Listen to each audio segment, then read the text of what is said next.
Disclaimer: all images and video footage shown in this video are for academic discussion only. No animals were harmed in the making of this video. This is for educational purpose only.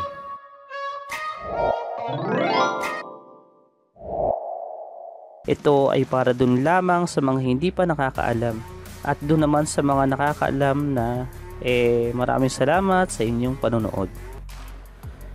Ayon sa matandang paniniwala na sa bawat uri o hugis, moon phase ng buwan, kung patungkol sa ating paboritong sport ang pag-uusapan, ay may mga namumukod tanging kulay ng mga balahibo ng ating mga napili ang malalakas o mahihina.